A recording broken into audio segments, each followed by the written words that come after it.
In the last module, we finished implementing the put and patch HTTP methods. And what this did was it allowed clients to update books that are already created in the store. And in this video, we will actually implement the delete method. The very first thing we need to do is we actually need to add a new route.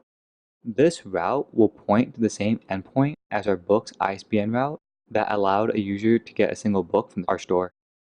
It'll be books, and then it'll be the ISBN of the book that our client wants to delete. And then within this methods, we need to pass in delete.